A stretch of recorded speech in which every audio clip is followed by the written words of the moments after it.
Thank you for inviting me to say a few words today. I'm truly honored that Secretary Hughes asked me to participate in this event. Last month, I had the pleasure of meeting with Secretary Hughes to discuss creative solutions to combating human trafficking, along with the Texas Businesses Against Trafficking. I also had the opportunity to meet with a number of Office for Victims of Crime grantees in Houston and Austin to hear about effective public-private partnerships in combating human trafficking. As the director of the Office for Victims of Crime, fighting human trafficking is one of my highest priorities, and I have learned that one of the greatest allies in this fight is the business community. Collaboration with businesses yields real results and is a key piece in the battle to end trafficking. Public-private partnerships are something my office will be looking at more closely this year.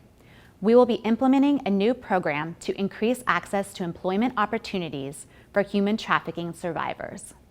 As you all know, human trafficking schemes do not exist in a vacuum. They depend on legitimate industries to recruit, transport, house, and exploit victims. The business community is instrumental in the fight to eradicate human trafficking.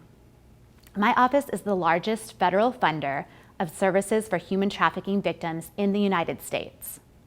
We recently announced approximately $100 million in funding to combat human trafficking nationwide, including $5 million that is going directly to organizations in Texas.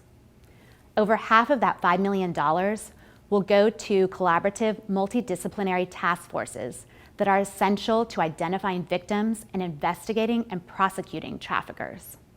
In addition, Texas will also receive over $163 million to support victims of crime, including human trafficking victims, throughout the state of Texas. Texas has made incredible progress in the fight to end human trafficking.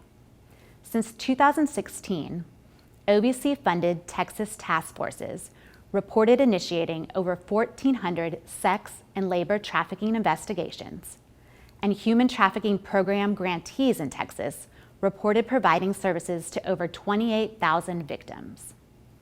We know there is still much more to do, and I am confident this funding will be put to good use. Combating human trafficking is a top priority for the Department of Justice. As a fellow Texan myself, I'm encouraged to know that it is also a priority for the Texas business community. Thank you, Secretary Hughes, for your incredible leadership, and to all of you in the business community for everything you do to combat human trafficking.